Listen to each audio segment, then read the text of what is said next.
Ang mabuting balita ng Panginoon ayon kay San Lucas.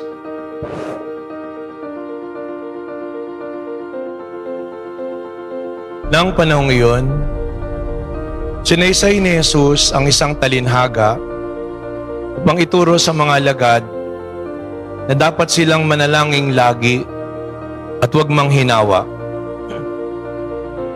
Sa isang lunsod, wika niya, may isang hukom na hindi natatakot sa Diyos at walang taong ginagalang. Sa lungsod ding yon, may isang babaeng balo na punta ng punta sa hukom at humihingi ng katarungan. Tinanggihan siya ng hukom sa loob ng ilang panahon. Ngunit nang malaunay, nasabi nito sa sarili, "Bagamat hindi ako natatakot sa Diyos, ni gumagalang kanino man, gagawad ko ng katarungang hinihingi ng babaeng ito sapagkat lagi niya akong ginagambala. Baka pa ako mainis sa kapapariton niya." Sinabi ng Panginoon, "Narinig niyo ang sinabi ng masamang hukom. Hindi ipagkakait ng Diyos ang katarungan sa kanya mga hinirang na dumaraing sa kanya araw-gabi. Bagamat tila nagtatagal yun. Sinasabi ko sa inyo, agad niyang igagawad sa kanilang katarungan. Ngunit pagdating ng anak ng tao sa daigdig na ito, makikita kaya siyang mga taong nananalig sa kanya?" Ang mabuting balita ng Panginoon.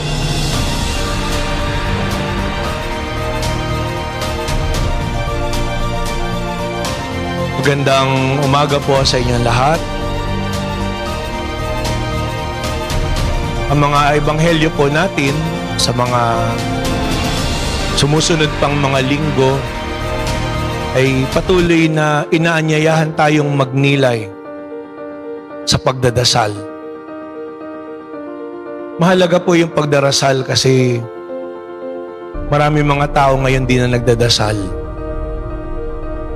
O minsan, akala natin nagdadasal tayo, pero hindi pala yun yung pagdadasal na itinuturo sa atin ng Panginoong Hesukristo.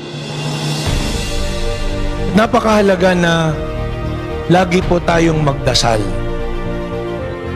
Sabi ko nga po sa inyo nung isang linggo, nung naranasan natin yung lindol, nagulat tayo.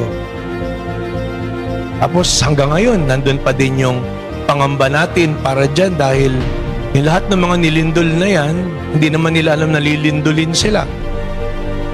Pero tayo, sinasabi, dadating talaga dito sa atin at sinasabi, mamamatay, mahigit 44,000. Kaya nga, dasal ko lang po sana doon na lang kasi di ba, lumindol naman ng katiting galing sa Zambales. Sagad-sagad pa ng Panginoon, lagay na doon sa may South China Sea natin. Yung pinagtatalunan na yun na binabangga ng mga inchik na bangka natin ng matapos na lahat. Pero sana malalim. Pero sana hindi pa yun yung kalooban din ng Diyos. Ikaw po binanggit yung bagay na yan. Kasi kung isipin po natin yung mga pangyayari na yan, yung COVID, kababalikan natin yung mga karanasan natin. Yun yung mga pagkakataon na maiisip talaga natin, wala sa kamay natin yung lahat ng bagay. Nasa Diyos. O kaya napakahalaga ng time-team na pagdadasal. Pero sa kabila na marami mga bagay na pinagdaanan natin, ito pa rin tayo. Hindi dahil mas mahal tayo ng Diyos, kundi dahil mayroong kalooban ng Panginoon. Gusto niyang ibahagi sa ating patuloy yung kanyang buhay at pagmamahal sa kabila ng ating mga kahinaan at pagkukulang. Kaya nga po, mahalaga itong mga pagkakataon na ito na palalimin pa natin lubos at pahalagahan natin yung kaugnayan natin sa Panginoong Diyos. At walang ibang paraan para manatili po tayo sa kaugnayan na yan sa Panginoon, kundi sa pamamagitan ng pagdadasal. Pero alalahanin natin na yung pagdadasal, hindi lang paghiling, hindi lang kung merong kailangan. Sa Ebanghelyo, tinuturo po sa atin yung tinatawag na persistence in prayer. Hindi lang po pangungulit sa Diyos, kundi nandun na matyagang pagdadasal. Nalala ko nung araw sa katedral, merong isang matyagang babaeng lagi nagdadasal, si Kaasa. Punta lang punta yun sa loob ng simbahan. E nung minsan, tanghali na, magsasara na yung simbahan. Saka pa lang siya dumarating. Sinasabihan yung sakristan, "Huwag mo muna isara, magdadasal ako." Sabi naman ng sakristan, "Hoy, pagpahingahin mo naman ng Diyos." Kanina pagising at nakikinig. Tawa po ako ng tawa kasi yung nga naman, kanina pa nakabukas, kakadadating, tapos yun, pagpahingahin naman daw yung Panginoon. Sa Ebanghelyo, sinasabi po sa atin, maging matyaga tayo. Sa unang pagbasa, nakita natin si Moises, nagdadasal siya para dun sa Israel. At habang nakataas yung kamay niya, nananalo sila. Napansin ng mga tao, pag bumababa na yung kamay ni Moises, natatalo sila. Ingawit na rin naman si Moises, katataas, baghapon yung digmaan na yun. Kaya ginawa nila, tinukuran nila. Sabihin siguro natin, kailan kaya tayo makatatagpo ng Moises na itataas? Tinan mo nga yung katabi mo, kung pagdadasal mo yan, baka manigas na yung braso mo, katataas. Lord, sana nilikha mo na lang yung kamay ko na hindi na naibababa, na nakataas na lang lagi, na hindi nangangawit. Sinasabi po sa atin, maging matyaga tayo sa pagdadasal. At huwag tayong mamimitawan. Ano nangyayari? Bakit po tayo bumibitaw? Kasi naiinip tayo. Kasi naaantok tayo. Kasi kung minsan iniisip natin, boring yung dasal. Pag titingnan po natin, ang pagdadasal, proseso po talaga yan na lumalalim tayo.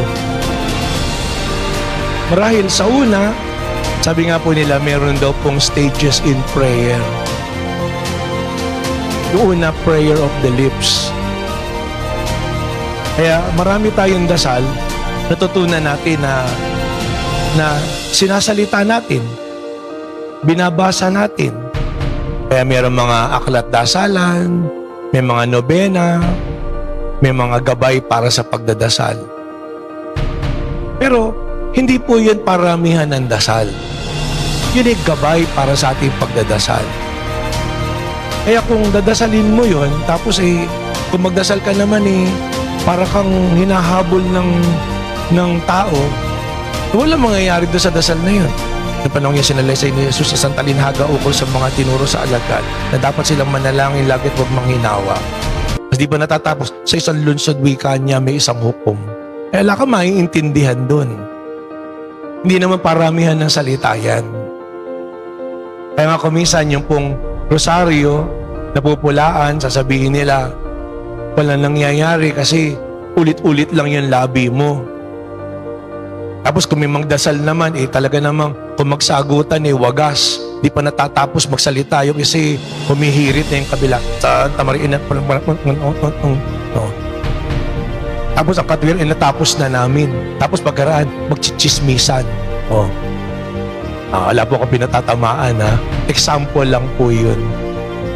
Doon makita natin, walang mangyayari kung labi lang. Pero doon magsisimula lahat. Kaya nga sabi ni Shakespeare, My words fly up, my thoughts remain below. Words without thought, never to heaven go. Kung walang paglalim, salita lang, laway lang yun. Pero doon magsisimula. Kasi habang binibigas natin, dapat lumalalim sa atin. Kaya, from our lips, it becomes the prayer of our minds. Marahil, bubukas mo lang sa bibig, parang bata. Tuturuan mo yung batang bumasa. O, mababasa niya, Ama namin, sumasalangit ka. So marahil, binabasa lang. Tapos matutuwa ka pag mamalaki mo. O, pakita mo nga, sanay ka ng magdasal. O, di ba? Nalala ko dati, meron isang bata, pinagmamagaling na nanay na kinukwento, sanay daw magdasal. Tawa kami ng tawa nung matapos. Sige nga. So do you really know how to pray? Sige nga, dasal. Nung nagdasal, sabi niya, bless us, O Lord, in this thy gifts. Natawa po kami, kaya gustong-gusto niya yung dasal kasi yung bata namimintok. At least, bago kumain, paborito niya yung dasal. Nung huli, nag-improve. Sabi naman ng nanay, Father, may bago na siyang alam na dasal. Sanay niya na siyang mag-pray kay Mama Mary. Oh, sige nga, show us.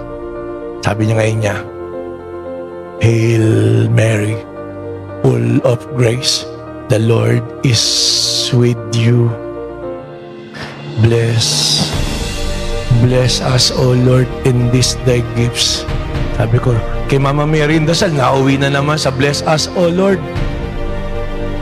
Minsan, sa simula lang panalangin ng sa bibig. Pero later on, positibo sa isip natin. Parang nakakatawa, noong una ganyan.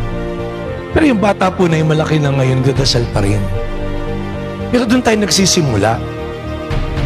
Na hindi dapat mangyari na ang tagal na panahon, nagdadasal tayo, ginagamit natin yung bibig natin, pero hindi natin iniisip.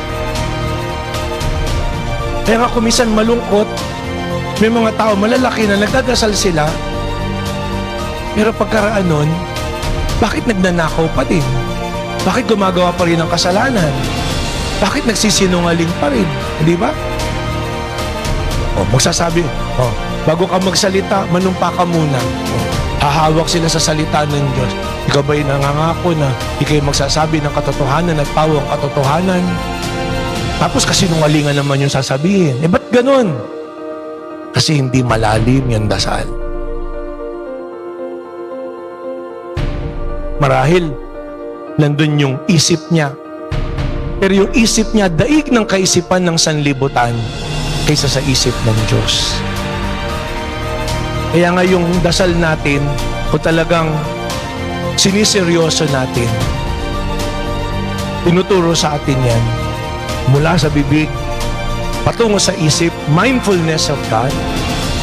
Kaya nga pag nagdadasal, lagi sinasabi po sa atin, let us put ourselves in the presence of the Lord. Na yung pagdadasal, hindi lang makapagsalita ka, hindi lang maisip mo ang Diyos, kundi ang hangad mo talaga ay dumatal ang Panginoon, sumaatin ang Panginoon, na nandun na maramdaman natin yung presensya niya. Kaya nga, from prayer of the lips, to prayer of the mind, to prayer of the heart. Sabi nga ni Monsignor Meme nung nagkukwento, reflection ng vicarial meeting namin, it becomes an encounter, sabi niya. Prayer is an encounter. Kaya yung pagdadasal, yun ay pakikipagrelasyon at pakikipagtagpo sa Diyos. Marahil kahit sa ating katandaan, kuminsan dumadating tayo sa punto na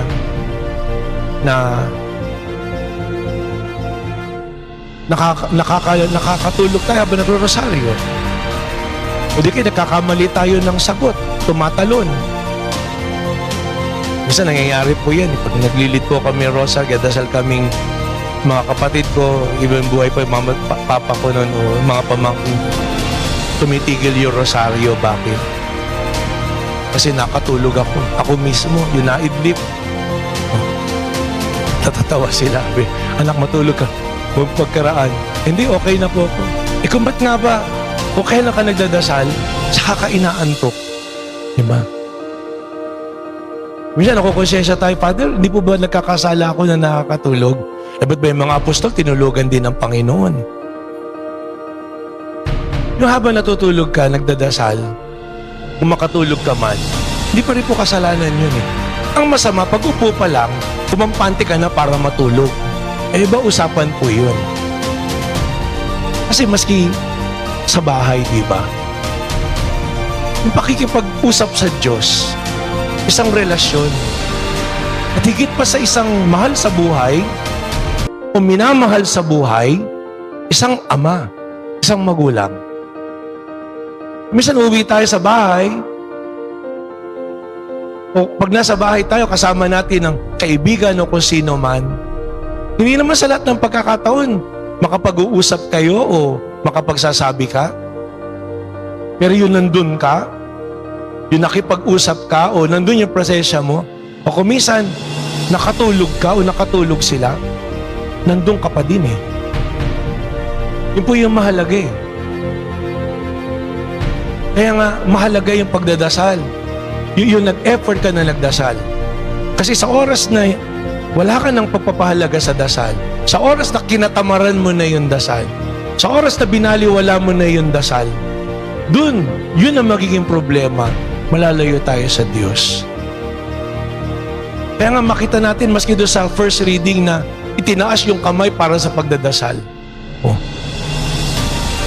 Seminarista po ako eh. Yung luhura namin sa San Carlos, kahoy, walang kutsyon. Kung minsan talagang inaantok ka sa pagdadasal. Minsan nagulat po ako pagluhod ko. Maya-maya kumakanta na ng Tantum Ergo. Oh. Buti hindi ako bumagsak. Pero yung pagdadasal natin, marahil kuminsan maring nakalimot tayo, kuminsan napagod tayo, naantok tayo. Pero mahalaga po, nagdadasal ba tayo? Nadaan tayo na simbahan, nakita natin. Nararamdaman natin yun. Pero kung minsan yung bang, kahit nadaanan mo na, lalampasan mo pa. Yun po yung tukso eh. Pero yung tumigil ka, pumasok ka sa simbahan, o di kaya maisip mo, o minsan yung dumadaan ka sa daan, may makikita ka. Pero yung pag tinignan po natin, yun ang patuloy na pagpapaalala sa atin ng Diyos na nandun siya. Ang problema lang po kung minsan di natin pinapansin. Nadadaig tayo ng maraming mga bagay kung kaya napapagod tayo. Ang ebanghelyo natin sinasabi sa atin simpleng-simple, maging matyaga tayo. Huwag tayong mapagod, huwag tayong bumitaw. Kasi ang Diyos hindi natutulog. Kung natutulog man, sabi sa ebanghelyo, natulog siya nung merong bagyo. Imagine yung tibay ng Panginoon, bumabagyo, yumuyug-yug, tulog. Pwede namang gisingin. Kaya nga nagdadasal tayo. Si Cardinal Sin, yung po yung napakagandang sermon niya nung araw, di ko nakakalimutan. Sabi niya, what is prayer? Prayer is the strength of man and the weakness of God. Ito sabi niya, yung panalangin, yan ang lakas ng tao, kapangyarihan ng tao, at kahinaan ng Diyos. Kasi di tayo matitiis ng Panginoon. Minsan ang hirap lang talaga pong unawain. Bakit sa kabila ng pagdadasal ko, meron pa rin akong problema. At sa kabila ng pagdadasal ko, meron pa rin akong sakit. At sa kabila ng pagdadasal ko, bakit mahirap pa rin yung pinagdadaanan ko sa buhay? Kasi nga, kung titingnan natin ang buhay na naginhawa lang, kapangyarihan lang, kabuhayan lang, lahat. Pero pag inunawa natin, pag hinarap natin yung mga banta sa buhay natin, gaya ng sakit, gaya ng lindol, gaya ng kamatayan, Maisip natin, ano lang ba talaga yung mahalaga? So kahit na anong bagay na pinangahawakan natin, mawawala. Ano lang talaga yung higit na mahalaga?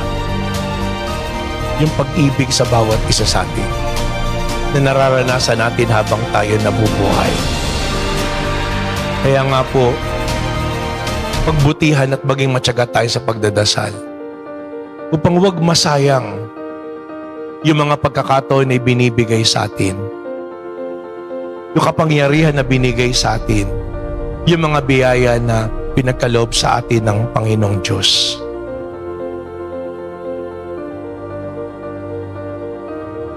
Yung mga mag-anak natin, yan yung magtuturo at mag-aakay sa atin. Kaya wag po tayong manghinawa. Hindi lamang tayo na maging matyaga, turuan din natin. Turuan din natin lalong higit yung mga mahal sa buhay natin, lalong higit yung mga kabataan. Kasi maraming mga bata ngayon hindi sanay magdasal. Hindi nila alam magdasal. Kapag tinignan niyo po, yan din yung siguro dahilan kung kaya ang daming kabataan ang hina ng loob. Pag dumating yung mga pagsubok, pag dumating yung mga pambubuli, lahat, madali silang nadadaig. O pag dumating yung mga kasalanan, madali silang natutukso at nadadarap. Pag tinignan natin yung kwento ng mga bata na yon, hindi sila kulang sa material na bagay. O maaaring nandun yung pagmamahal ng mga magulang. Pero ang napakahalaga po yung mga magulang ang magturo at mag-akay din sa pagdadasal. Katulad doon sa unang pagbasa na talagang tukuran mo yung kamay para matuto.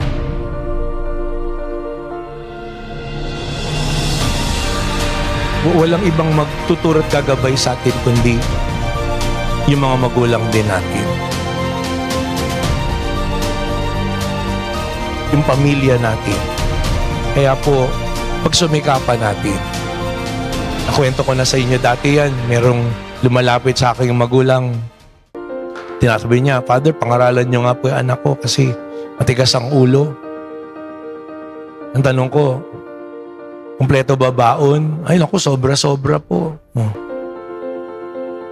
Namamasyal ba kayo pagka long weekend? Nagyoyolo pa nga po kami. Kumpleto. May tablet ba kahit walang sipon? Di ba? Kasi uso sipon ngayon eh. Opo, malaki pa sa mukha niya yung tablet. Latest. Batang-bata nga, may iPhone pa eh. Sabi ko, ano ba naman yan? Baka mamahal ng mga telepono niyo, di naman nakadadagdag ng karunungan yan. Hindi mo naman ginagamit ng tama. As ang muling tanong ko, nagdadasal ba kayo everyday? Magsisimba ba kayo pag araw ng linggo? Ngayon ang ngiti.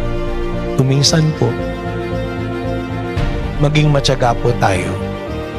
Kung isipin natin tayo sa pagtanda, di naman tayo mananatiling matapat sa Diyos kung hindi rin tayo tinuruan at dinala ng mga magulang natin. Kuminsan nga pinagalitan pa tayo eh. Ganyan, pag umuulan, ang hirap gumising. Hoy, bumangon kayo. Magdasal. Yung lahat ng meron tayo, biyaya yan ng Panginoon. Hindi kayo magdadasal, saan tayo kukuha ng kakainin? Saan tayo kukuha ng pampapaaral sa inyo? Kuminsan, nakala natin, instant pa nagdasal ka, binibigay? Hindi eh. Ang Diyos ang nagpapalakas ng loob natin. Ang Diyos ang nagbibigay ng liwanag sa pag-iisip natin. Ang Diyos ang nagpapanatili sa atin ng pag-ibig. Ang Diyos ang nagpapaunawa sa atin na ang kalooban niya ay pagharian tayo ng kanyang pag-ibig. Hindi rin naman perpekta yung mga magulang natin at bawat isa. Pero walang mag-aakay sa atin kundi una't higit sa lahat yung mga pamilya natin at magulang natin. Balikan niyo, kailan nga ba kayo dinala nung mga magulang niyo sa pagdadasal? Kailan nga ba kayo dinala sa pagsisimba? Kailan nga ba nandun ang kasama ninyo? Nung nga pong umuwi ako nung October 4 sa parokya namin, misa po ako pista. Doon ko naisip, kailan nga ba kami nagsimba nung araw, nung bata pa kami? Doon ko naalala po yung magulang ko po ulit. Sinisimba kami doon pag linggo. Tapos nire-recall ko, kailan nga ba nung bata? Di ko na kasi matandaan talaga yung eksakto. Pero nung binalikan ko po, nung kinder kami. Kasi kinder pala, nag-aaral kami doon sa gilid po ng eskwelahan eh. 4.5 years old. Sabi ko nga, 55 years ago. Natatandaan ko, palisisimba kami, ako taga-kalabit doon sa mama at papa ko. Ma, pa, inabutan na natin yan. Parang sine. Kasi sunod-sunod yung misa eh. 5 o'clock, 6 o'clock. Minsan dadating kami kalahatian. So sermon o kaya yung ama namin. Alam ko yung ganyan. Inaabangan ko kasi paglabas may goldfish.